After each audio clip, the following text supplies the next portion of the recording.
So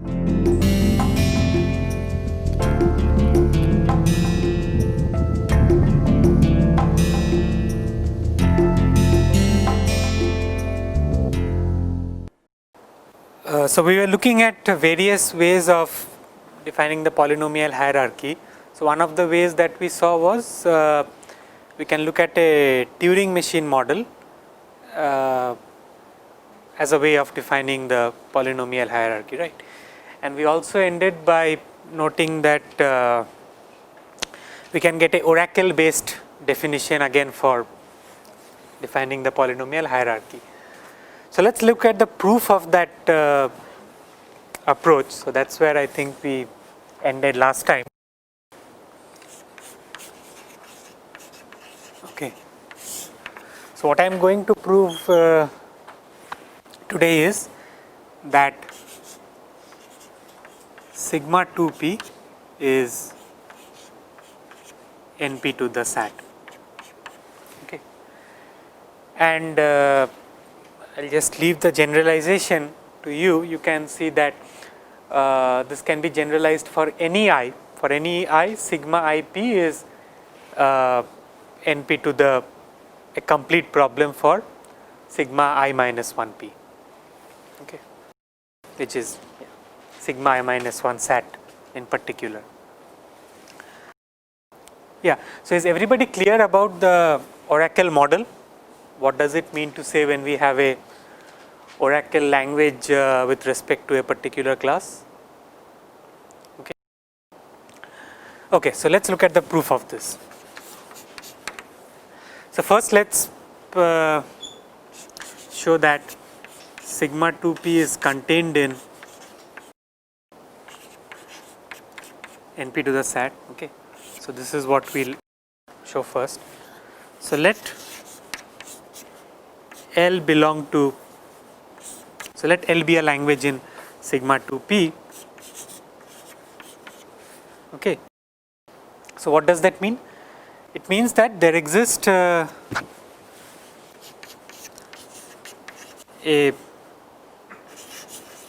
deterministic Turing machine M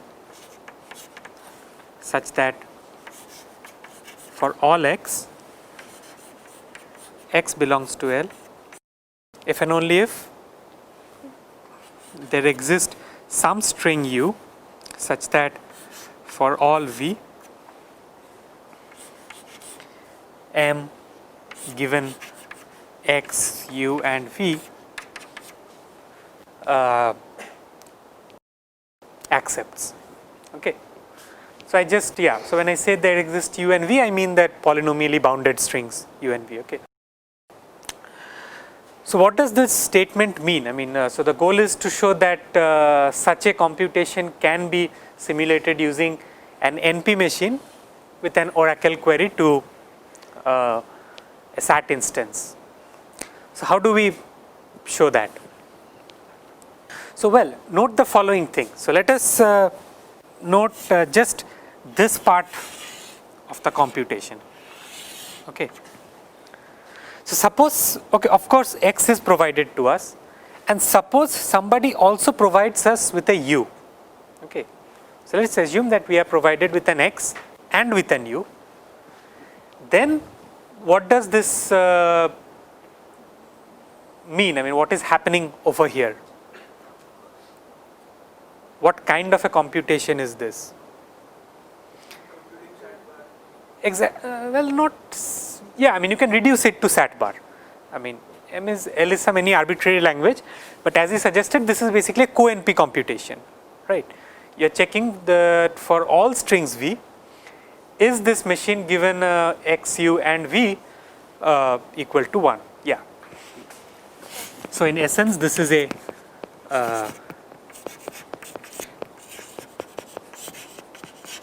co-NP computation, and you can think that this is happening via some machine M prime, and as you suggested, this can be reduced to an instance of SAT bar. So given x and u, this entire thing can be written down as some formula phi, well, which evaluates to 1 if and only if it's not satisfiable, right? So, this therefore can be reduced to an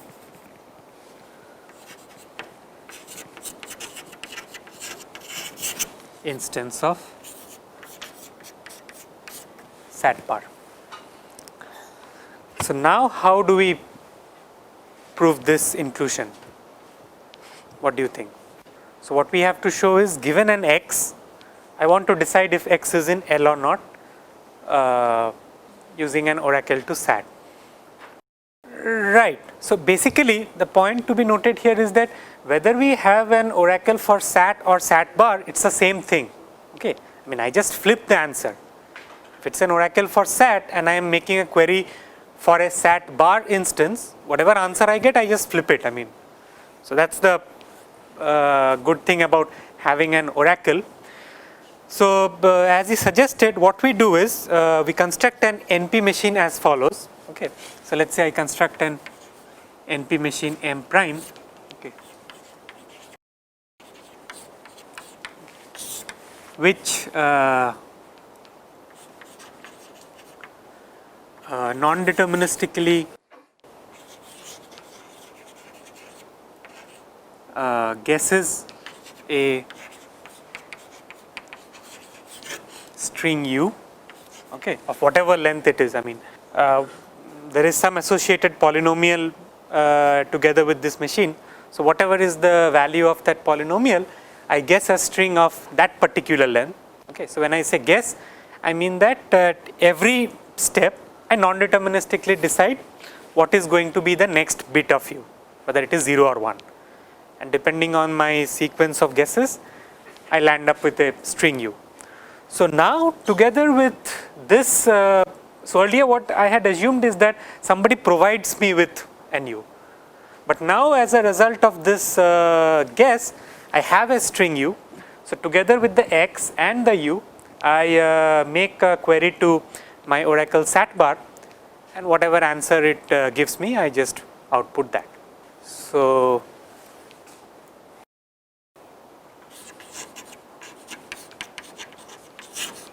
construct an instance of SAT bar, okay, given x and u, and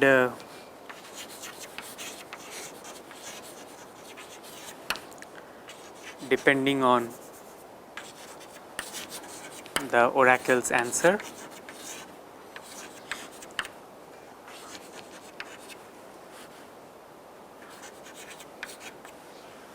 accept or reject.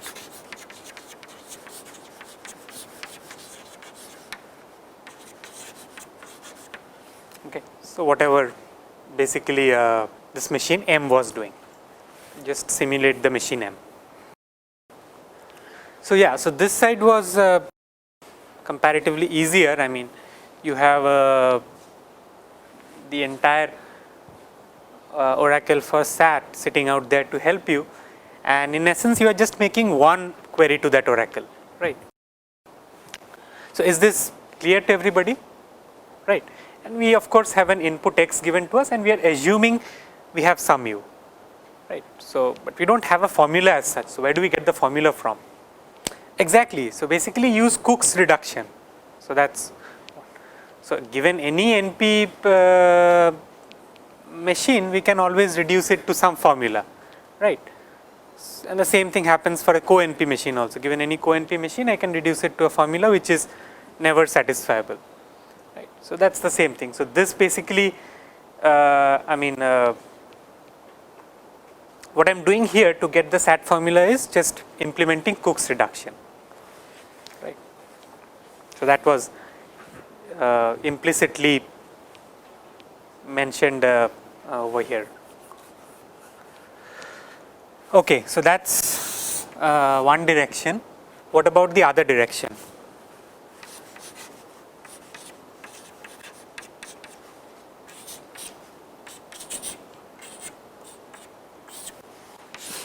Okay. So, this is more harder, right, because see here we do not know how many queries the base machine, that is the NP machine, is going to make to its oracle. I mean, potentially it can make polynomially many queries. Since it has a polynomial runtime, in each step it can make a query to a SAT oracle, and then depending on its answer it proceeds. So, how do we show that it can be simulated by a sigma 2p kind of a machine? So, here the idea is that what we do is we okay. So, let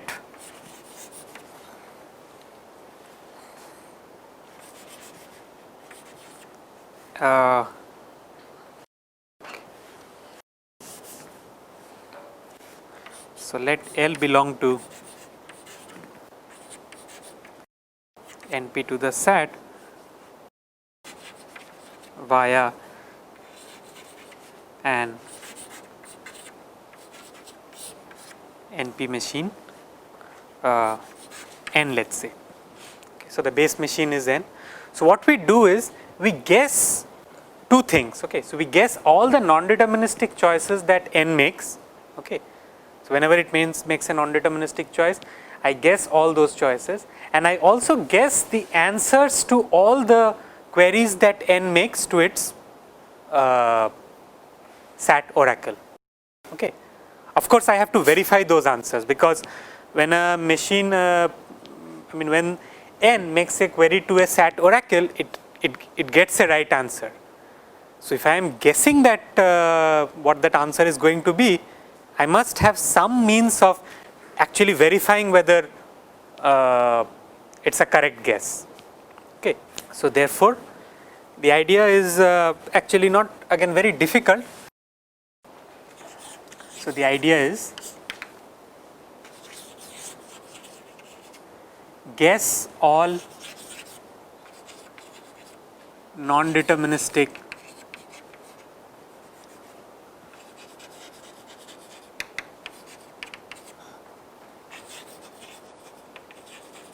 choices of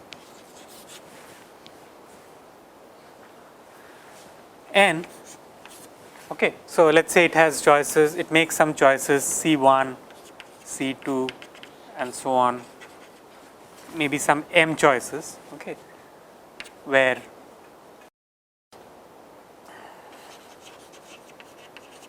each Ci is some binary value, and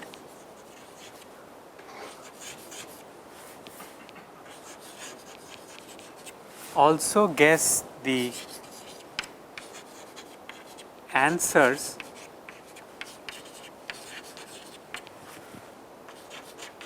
to the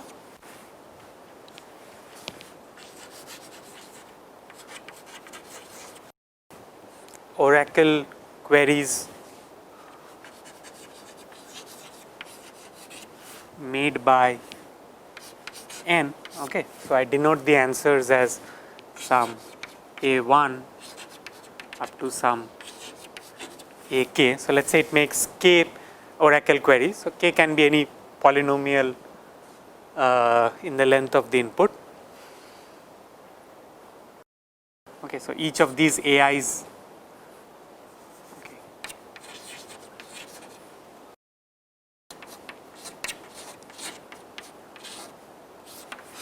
again is some Boolean value such that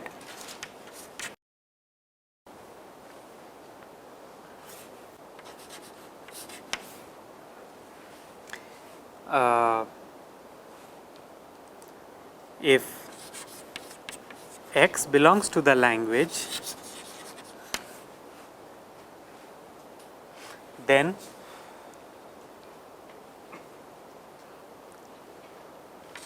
there exists a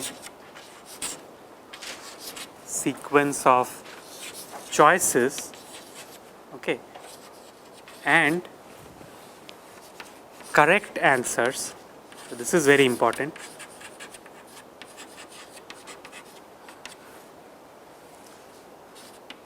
such that n accepts. Okay. So let's look at the so before we give a sigma 2p algorithm for L, let's look at this NP to the SAT machine for L. So what is this machine? So what this machine is doing is that at each step, if it's if it's a non-deterministic step, then it makes some non-deterministic choice, right? So that can be simulated by these bits. So if it's the ith non-deterministic step, I use the bit Ci, and if it makes a query to an oracle, let's say it makes some ith query, then I use the answer Ai, but I also need to ensure that it's the correct answer, right? Because what is the definition of an oracle? By definition, the oracle always returns the correct answer. So at any step, if the machine n produces a query for SAT, okay, we assume that in the very next step it will get the correct answer, whether that instance is a yes instance of SAT or not, right. So we need to be able to actually check whether the answers that I am guessing are indeed correct answers. Each of these queries can happen in different branches, right. So that can happen in different branches. So no, but depending on which branch you are in. So basically what this means is that, okay, so suppose if I have these choices, okay, so suppose if I simulate n, and at each point when n tries to make a non-deterministic choice, I will use the next non-deterministic bit that is there in this sequence, and when n makes a oracle query, I will use that particular answer that the oracle will produce. Yes, so this is with respect to one branch. Okay, so I am not saying which particular branch it is. I mean, the branch will be determined on what these sequences are. But suppose if you fix a sequence C1 to Cm, so that will fix a branch. So is that clear? And then when does n accept? So n will accept if there is at least one choice of these numbers C1 through Cm. I mean, there is some string C1 through Cm, and n gets the correct answer along that particular branch, and it leads up to an accepting state. So that is when n will accept. So let's see how to do this. Okay, so let phi I be the ith oracle query. Okay, so it makes some k queries, and let phi I be the ith query. So what does it mean to say that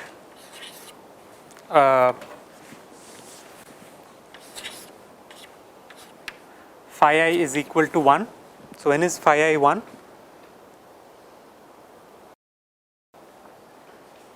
Huh? Yes, so when this formula is satisfiable, in other words, if and only if there exists some assignment to the variables of phi I, right. So there is some string ui such that phi I given ui is equal to 1. So when I say that, I mean, so yeah, this is kind of an abuse of notation, because here when I am saying phi I is equal to 1, what I mean is that phi I is satisfiable. Okay, but here when I am saying that phi I given ui is equal to 1, what I mean is that this formula given this assignment to its variables evaluates to true. Okay, so just I hope you understand that. The other case is when phi I is 0, And what does this mean? It means that for all let us say strings Vi,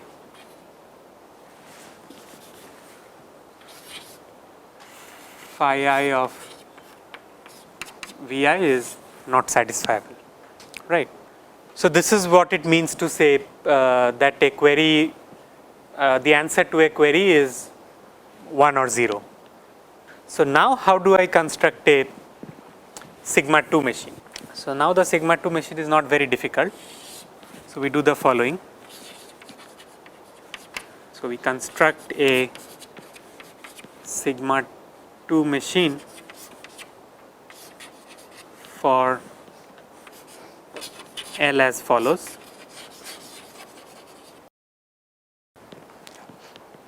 Yeah, so basically what are the co-NP parts? Right, so basically when phi I is equal to 0 and you have all these strings, right. So, yeah, so but the NP part is slightly more longer because you need to guess these bits as well as the answers as well. So, let me just write that down and then it will be clearer. So, for all x,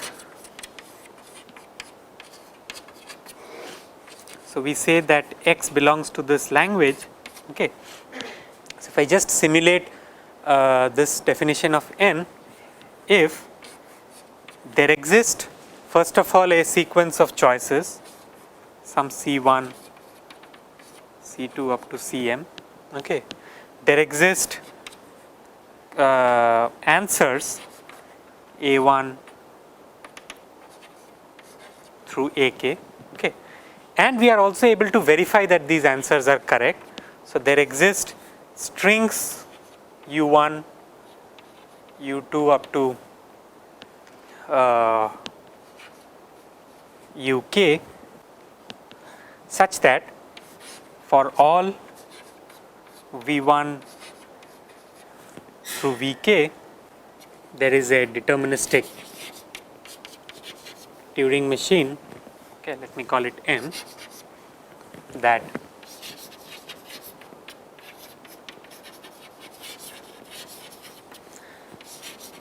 simulates the computation of n with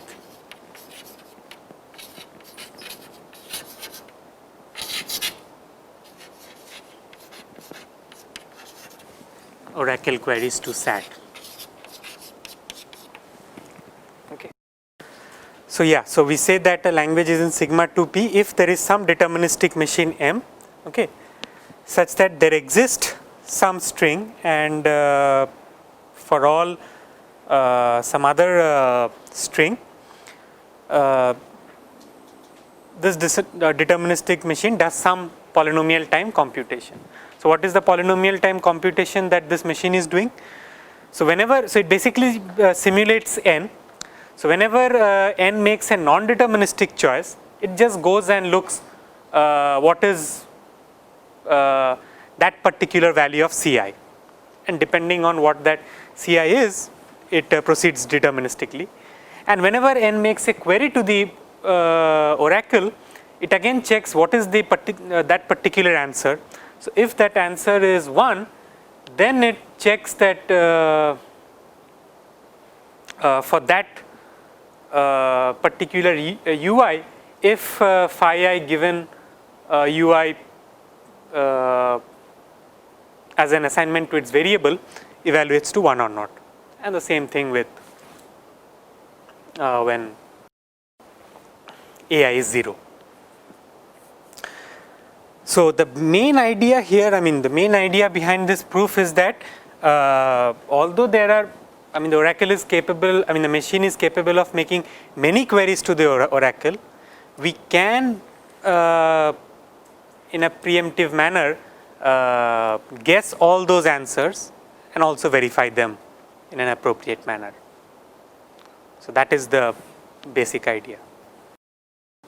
Okay. So, it is not sufficient. So, the point is that it is not sufficient for us to just guess the answers, right, because we always assume that the oracle gives us correct answers. So, we should also be able to verify whether those answers are correct, and because of the nature of what that oracle is, since it is a SAT oracle, I can use the power of a sigma 2 p machine to actually verify the correctness of all those answers. So, is this clear? Is this part clear to everybody? What is happening?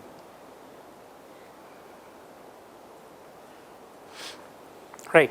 So, here, so one question is, so here I am using, here I am assuming that ui and a vi is given for every possible k, right. So, what if ai is equal to 1, that is what if we are using only the ui for that particular I, so what happens to that vi? So, let us say, yeah, so okay, so let us look at, we can look at that case also. So, let us say that all the answers are 0. So, what do we do in that case? Yeah, I mean even if they are not empty, we can just ignore their existence. I mean we can just skip through them. No, but yeah, you have to be a little careful, no, because when you, I mean what is the definition of a sigma 2p? So, there exists some machine M and some polynomial Q such that this string is bounded by that polynomial, or not, actually not bounded, that string has length equal to that polynomial, and this string also has length equal to that polynomial. Okay. So, we have to be careful. So, but yeah, as you said, we can just pad it up with zeros or some bits that we do not use. Yeah, it can be the 0 polynomial, but in our case we actually need some non-trivial polynomial, because these strings are some non-trivial strings. Yeah, so depending on again what n is. So, of course, we are given this machine n. So, when we say that a language belongs to NP to the SAT, it is with respect to a machine n. So, we know what that particular k is. So, that was my question, that what do I do if I have a particular AI which is either 1 or 0. So, that is what I was saying, that I do not modify this notation, I just keep k strings here and k strings here, but depending on what that AI is, I ignore one of those ui or vi. Okay, I just move to the next one. So, if an AI is 1, I just choose that ui and ignore the vi, and vice versa. So, that is what I was saying. Because we do not know, right, I mean you are, we do not know what these AIs are going to be. So, that is why we cannot assume beforehand how many UIs we need and how many VIs we need. Okay, so now as a generalization, let me just write this as a corollary. I would assume it is something like a function call. I mean if you are writing, let us say you are in a programming language setting, okay, and you are making call to let us say some function, that is probably the closest analog to an oracle. So, where you assume that the function will always return you an answer, I mean a correct answer.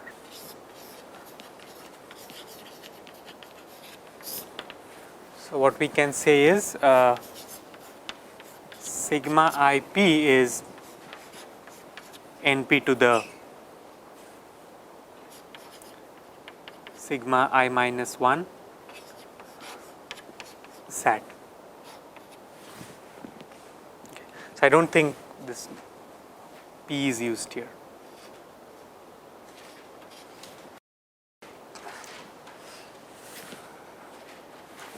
Okay.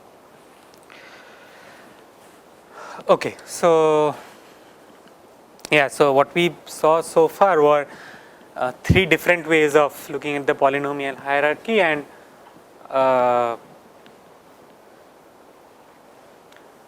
various properties about the hierarchy. So, let us move on. So, the next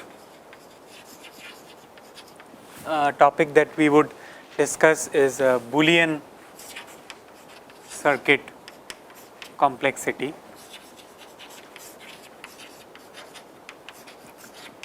Okay. So what does it mean? So before looking at what we mean by circuit complexity, again let me try to motivate as to why this might be interesting. So let us go back to the P versus NP question. Okay. So what does that question ask? I mean, let's say I want to get a positive answer for that question. What that amounts to asking is there a polynomial time algorithm for SAT, right? Or for that matter, any other NP complete problem, right? So now suppose if I kind of relax this question. So instead of asking whether there is a polynomial time algorithm for SAT, what if I ask that is there a family of polynomial time algorithms, okay? So one for every different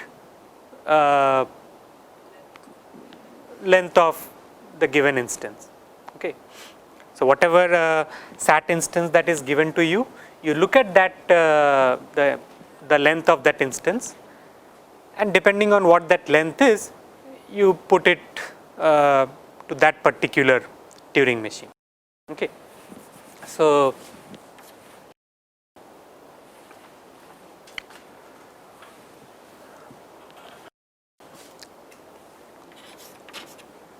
is there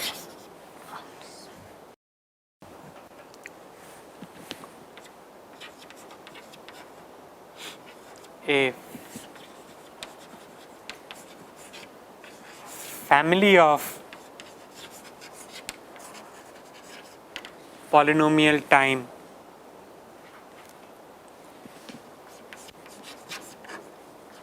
Turing machines? So when I say family, what this means is it's an infinite class of Turing machines such that, okay,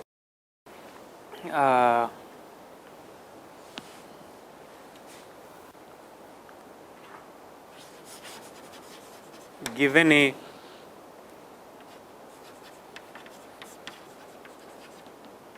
instance of SAT,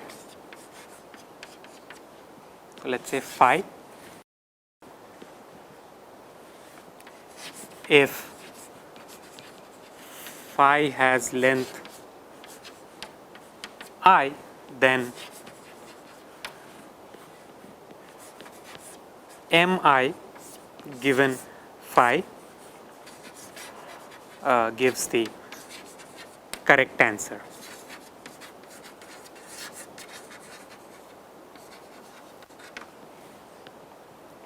Any questions?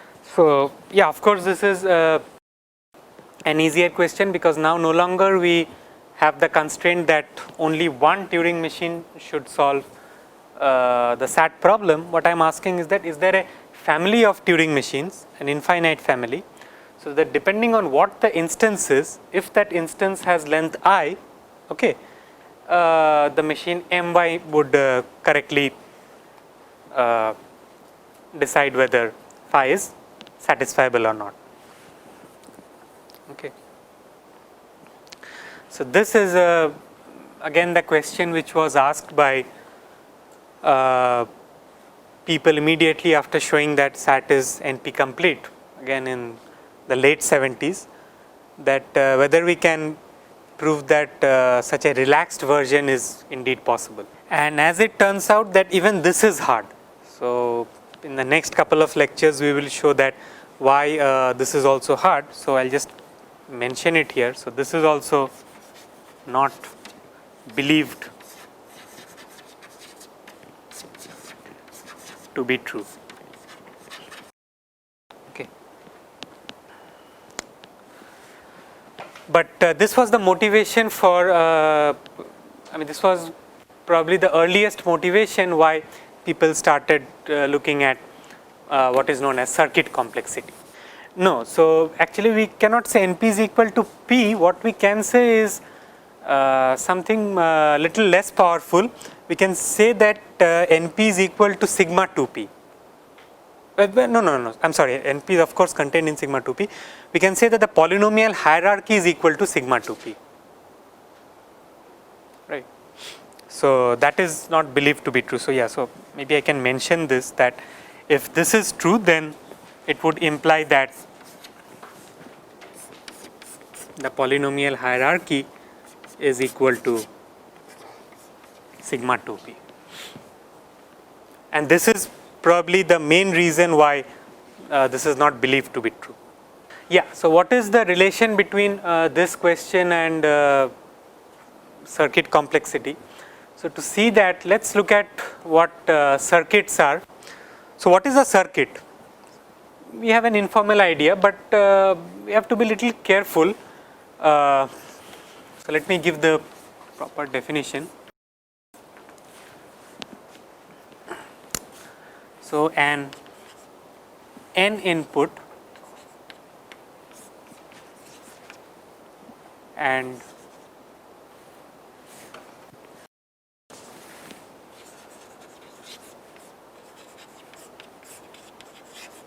one output Boolean circuit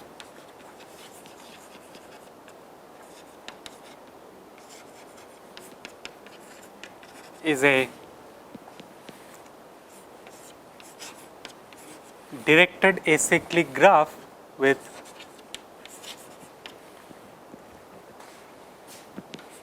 n sources. Okay, so a source is a vertex of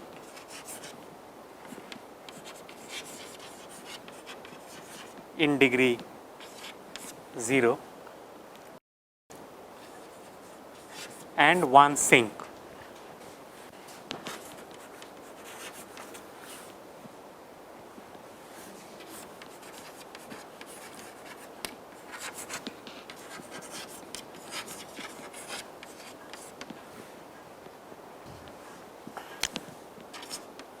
Such that we have the following conditions. So what is to be noted here is that it's a directed acyclic graph. Okay, so it's a directed graph and it cannot have cycles. Okay, so we'll come to that little later.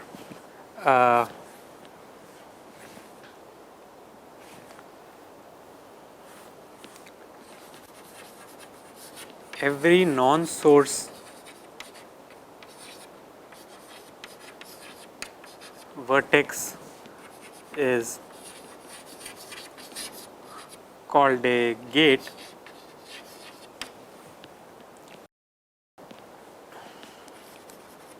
and has a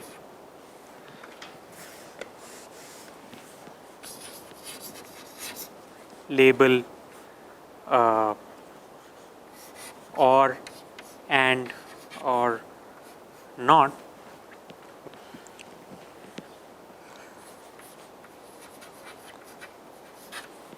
Every source vertex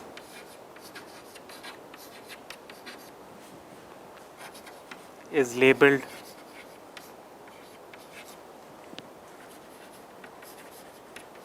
with a Boolean variable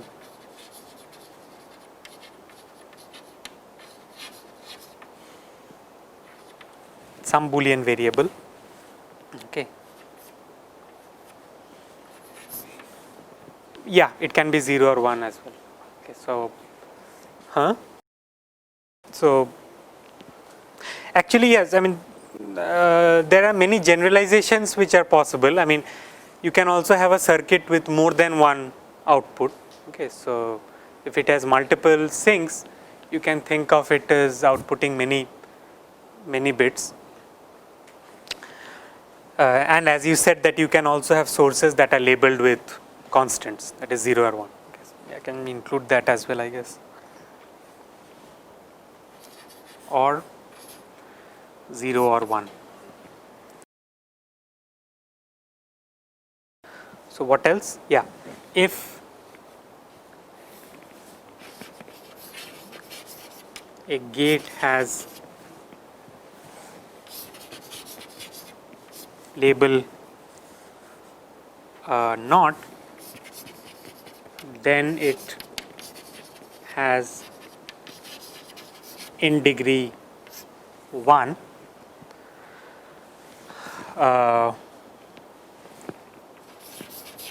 else it has in degree 2. Okay. So, we assume that OR and gates have in degree 2. So, again this also can be generalized, and finally let us say the size, so let us call it Boolean circuit C.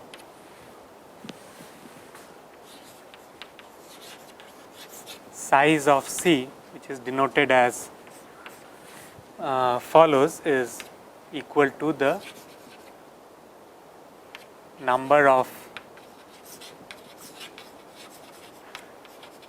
gates in C. Okay. So, again some texts refer even to the source vertices as gates. Okay, they are called input gates, but this book only refers to the non-source vertices as gates. So, these are all matters of terminology. So, this is what the definition of a circuit is, and now how is the circuit evaluated? So, it is evaluated in a very natural manner. Okay. So, if you have a source vertex, so every source vertex is labeled with either the constant 0 or 1 or with some variable xi, and if you have a non-source vertex, then the value at that vertex depends on what is the input to that node. Okay. So, if it is a NOT gate, then the value at that vertex is the negation of its input, and if it is a OR and an AND gate, its value depends on what that operation is. So, it is defined in the usual manner, and the value of the entire circuit is equal to the value at its at this gate, at the sink, whatever is the value. So, yeah, so now given a string x, let us say you have a string of length n, you can check what is the value of the circuit if that string is provided to the input gates of that circuit. Okay. Okay, so I will stop here, we are running out of time. We will look a little more into the definition tomorrow, and we will continue from there on.